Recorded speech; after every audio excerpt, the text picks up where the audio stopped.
Скопје нема трамвај, нема метро, ниту пловна река. Единствениот јавен превоз на располагање на неговите 700.000 жители е автобусот.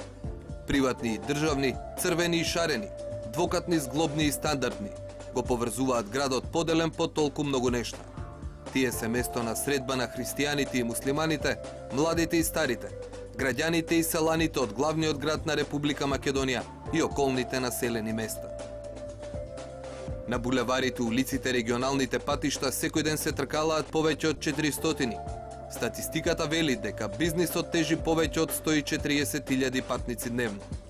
Овој крвоток го организира градоначалникот и советот на градот Скопје.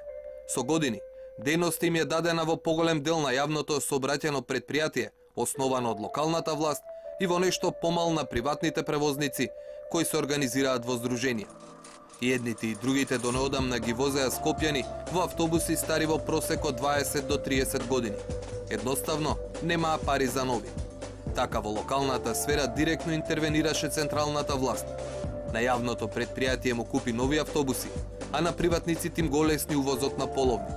Со парите од државната каса, сепак дојде и мислењето на владата по 50 годишна пауза. Наместо во обични, скопјани да се возат и во двокатни автобуси. Решение за кое собствено мислење има секој просечен патник. Последно време го користам за на работа, за каде. Горе е топло, доле е умерено, ајде да речеме, или летно време горе е страшно ладно. Тука не знам, нешто треба да направат. А не обновен е возниот парк. Мислам, луѓето можат да се возат на работа до дома и така. Задоволни се, јас мислам од моја страна, јас сум задоволна сега како другите. Не, за автобусите задоволен сум, ама многу гужви има вторник и петок. Од старите, не можам да доам горе да се качам. Подобар ја, ама многу се тесни. Погледнете, ајде разминете се. Горе не можеш, ако застанеш горе и овде, дури да се симнеш, ќе те соблечат. Одлуката на владата не произведе само ставка и граѓаните, отвори технички, финансиски, но и политички прашања. Тежината на процесот се огледа во фактот дека тендерските постапки траја подолго од изработката на возилата откако беа нарачани. На промоцијата на последната пратка, премиерот Никола Груевски ги сублимираше сите сегменти. Најпрви се спротиставија на дизајнот, затоа што имаме историски дизајн. Потоа се спротиставија зошто се двокатни, дека ќе удирале во згради, во мостови, на кривини ќе паѓале и слично. На крај се спротиставија на постапката и на крај веќе не знаеа на што друго да се спротистават. Во оваа прилика, освен до поддржувачите на проектот, би изразил и благодарност до противниците на проектот. Затоа што со нивното гласно несогласување, проектот доби повеќе на тежина. И повеќе луѓе го дискутираат, повеќе луѓе говорат за него, а откако веќе е готов, автобусите се во Скопје, нормално и повеќе луѓе ќе го поддржуваат и ќе го поздравуваат. Да не беа противниците, никој можеби немаше толку да збори за овој проект. Така да, од тој аспект, без нив немаше да постигнеме еден таков политички ефект. Благодарност и до нив. Упростено, дилемата од технички аспект беше дали да се купат зглобни автобуси кои собираат 150 патници, едноподни автобуси кои собираат 100 патници, двокатни автобуси кои собираат 80 патници.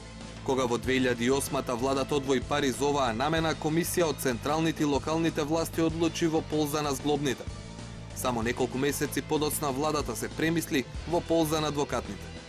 Парите ги повлеча, а јавните набавки наместо локалната власт ги спроведе Министерството за транспорт и врски.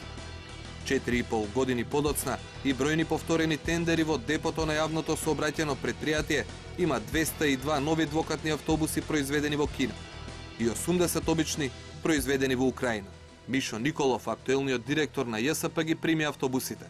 Вели има повеќе причини зошто е задоволен од новите превозни средства за скопјани.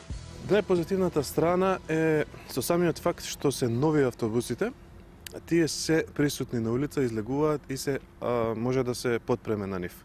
Значи, за разлика од претходно, како што кажав, кога не бевме сигурни дали ќе стигне автобусот на саканата дестинација, сега сме сигурни и во 99% автобусите си ја завршуваат својата работа.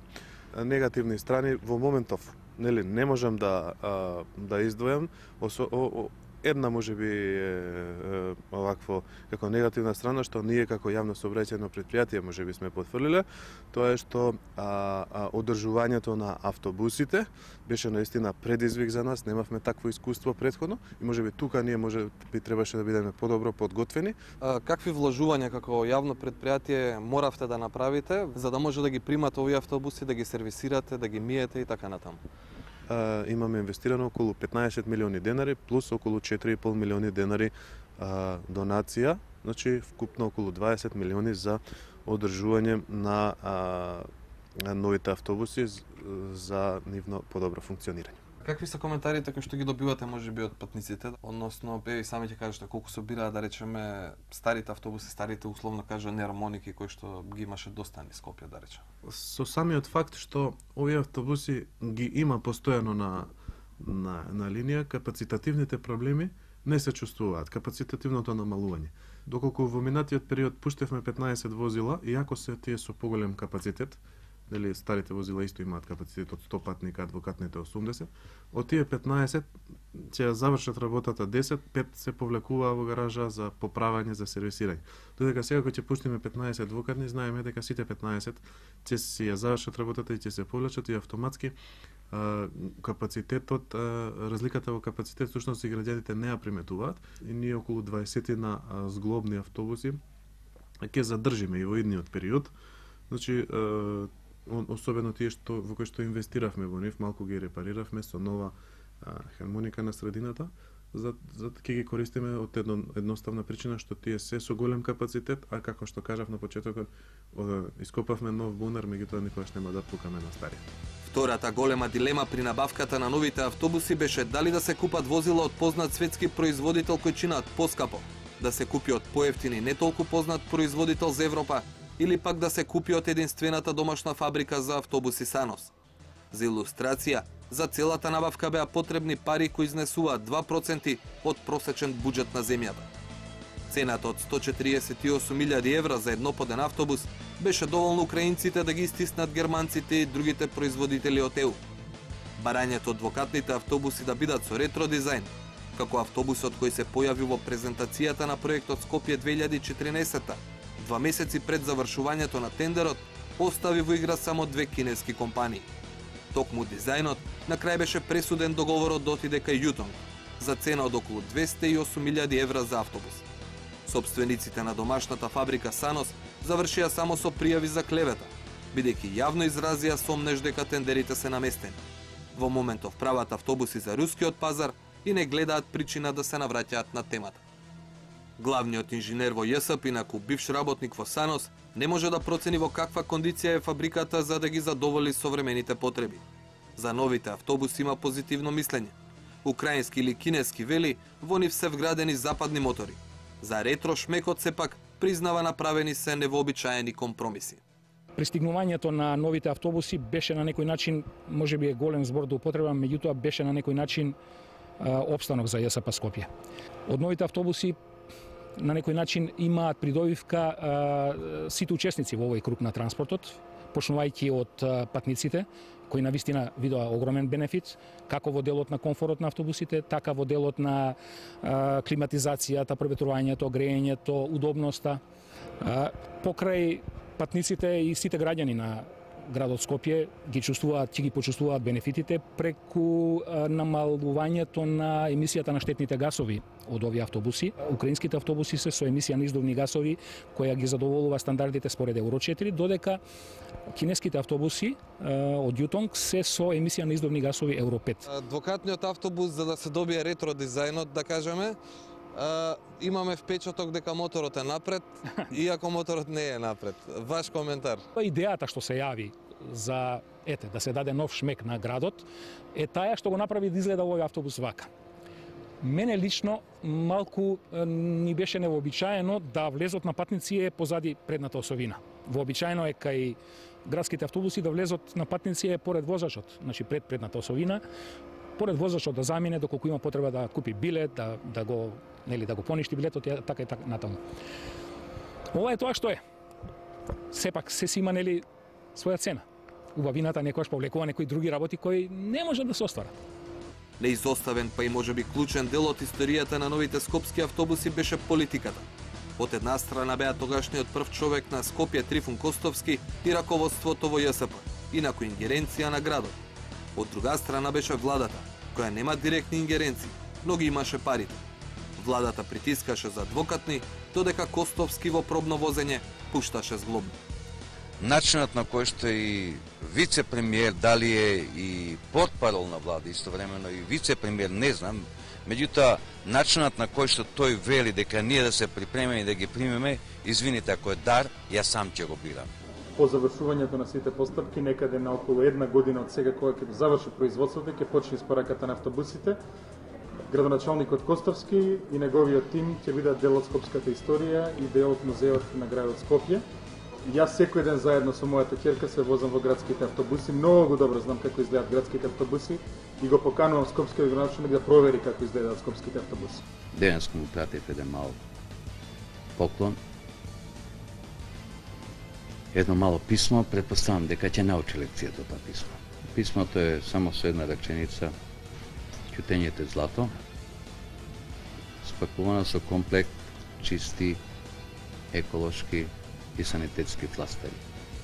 4 години откако се замина од политиката, Трифун Костовски вели дека е рано да се процени дали владината одлука била исправна, но начинот на кој таа била донесена за него е показател дека дури и за навидум техничко прашање, локалната тешко може да се нарече самостојна власт.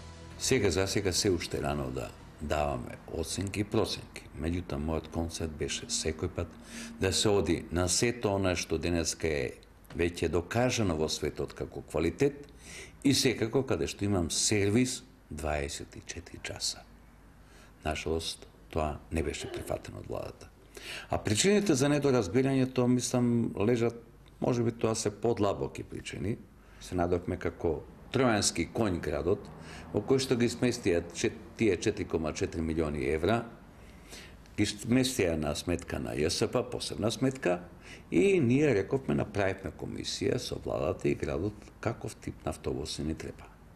И дојдовме дека навистина ни требаат нископодни автобуси и секако автобуси кои што се од европски маштаб, да не кажам со квалитет. Не е тајна дека сакавме, посакувавме да бидат тоа автобуси Мерседес од најновиот тип. Во моментот се распиша тендер, значи се согласија сите технички податоци, се распиша тендер. На 5-6 дена пред неговото завршување, по налог на владата, тендерот е затворен. И тоа го чинеше мојот директор. Неговото повикување, бидејќи тој без моја согласност го затвара тендерот, бидејќи добил телефонски повик од владата. Значи, говорам за едно најгрубо мешање на централната власт во ингеренцијата на локалната власт. Да тоа после тоа се случи, да владата си ги побара парите назад со се камати кои што течеа до тој момент, така да ние ги вративме парите на владата и од тогаш владата го презема се вкупното набавување. Јас никој пат во животот не би се осмел, кога јас би требало сам да сметам, односно јас кога размислувам за моите граѓани, да набавувам нешто, како што велат старите, како рогови во вреќа. Ние се определивме за нешто што дали представуваше еден инаед кој што сакаше владата да демонстрира, или една сила кој што сакаше да демонстрира, вретие. Локалната самоуправа сега не е додена на ниво да биде конкуренција или да не кажам партнер на градот. Се уште финансиите се главни во централната власт. И се уште тие го диктира темпото. Меѓутоа, ние како град, барем во моје време, успеавме да бидеме комплетно независни од владата. Паралелно со државните во работните часови низ Скопје се присутни над 100 приватни автобуси. На нивните сопственици владата не им купи нови автобуси за да извршуваат јавната дејност, но ги олесни и поевтини процедурите за увоз на половни возила. За цена од 20 до 30.000 евро од возило, голем број од нив ја искористија можноста да ги заменат автобусите стари по 30 години со значително понови. За Ленин Јовановски, председателот на најголемото здружение на приватни превозници Слобода превоз, возниот парк на неговите колеги може да му парира на оној на ЈСП. Денеска практично имаме автобуси од попознатите производители, најмногу од МАН и Мерцедес, кои што и ден денеска се возат во метрополите во Европа. Ние сме задоволни што искористивме оваа мерка владата што ни ја овозможи, дека донесовме навистина автобуси кои што слободно може да парираат на во јавниот превоз на новите автобуси на ЈСП и тоа дека скоро за пола се подобри просечната старост на возилата кои што дотогаш ги користевме, ако таа просечна старост се движеше на некој 30, приближно 30 години, денеска е некаде околу 15 години. Ниту еден од приватниците не се одлучи да донесе, да кажеме, половен двокатен автобус. Од аспект на превозник и од аспект на инженер, зошто никој од приватните не се одлучи на нешто вакво, да кажеме? Па видете, во случајов се за двокатните автобуси главниот аргумент за нивната набавка беше да се врати стариот лик на Скопје, а и нормално владата со еден предвиден буџет влезе во тој проект и го направи тоа. Со оглед дека, како што кажав, ние работиме на економски принципи и многу е важно вложувањето во возилото, неговото одржување и неговата потрошувачка. Од аспект на економичност и ефикасност, во секој случај сметам дека нископодните единечни автобуси се поекономични и поефикасни во извршување на превозот на патници. Воколку владата сметаше дека треба и нас да не вклучи, доколку ни ги поклонеше и нам дел од овие двокатни автобуси, ние со задоволство ќе ги прифатевме и денеска ќе ги одржувавме и управувавме и на улиците на град Скопје како приватни превозници. Меѓутоа, за жал, тоа не се случи. И додека скопјани абсорбираат приказната за новите скопски автобуси, повеќе од 2 децении трае засега воглавно стручна дебата. Дали трамвајот е следниот чекор кој треба да го направи главниот град на земјата? Нашите соговорници се едногласни да, но се разликуваат по прашањето. Кој да плати за проектот проценет на 200 милиони евра и дали треба да го замени или да дополни автобускиот превоз? Постојат две опции. Првата е да се најде концесионер кој што би го изградил, а потоа би го стопанисувал трамвајот за одреден концесиски период. Или втората опција е да градот Скопје подпомогнат со владата на Република Македонија, затоа што отприлика според наши проекции трамвајот да се направи од Ѓорче Петров до Ново Листиче би чинел околу 200 милиони евра, значи тие средства градот ги нема. Добро може владата да, доколку е во можност да издвои средства, значи тие се двете, и да му помогне на градот, значи тие двете се опции, или концесионер, или пак градот заедно со владата, значи заеднички, со заеднички сили, да издвојат средства, да се направи трамвајот и да се, во овој случај, да се даде на управување нормално на ЈСП, затоа што ние на основна дејност ние транспорт на патници. Штета е за Скопје што единствен масовен превоз на патници е само автобускиот и е подпран само на автобускиот превоз. Во секој случај, секоја надополнување како што е трамвајот, или јас повеќе би бил среќен ако успеавме да направиме некој проект за метро. Меѓутоа, што и да се прави, за да биде јавниот превоз, па и еве и со трамвајот, поефикасен и за да ја постигне целта и инвестицијата која што се прави е прв предуслов да биде одвоен од останатиот превоз во градот Скопје. Доколку се прави поинаку, сметам дека ефикасноста нема да биде голема, односно единствено што ќе се случи, можеби трамвајот ќе го замени автобусот и практично нема да има некој друг посебен бенефит. Ние улеговме свесно во проектот трамвај, знаејќи дека ги нема доволно средствата. Неслучајно беше уште тогаш нашата идеја за отварање на пристаништо на градот Скопје во Брисел. Бидејќи објективно постојат така наречени фондови за инфраструктурни работи кои што се наменети точно за земите кои што се аспиранти да влезат утре во Европска унија. Поставувањето на луѓе кои што требаше таа функција да направат требаше да бидат од маштаб кој што ќе има отворени врати до сите институции во Брисел. Значи, една идеја што јас ја промовирав, во кој што бев стопиран од тогашното Министерство за надвршни односи, не ми дозволи да отвориме представништво.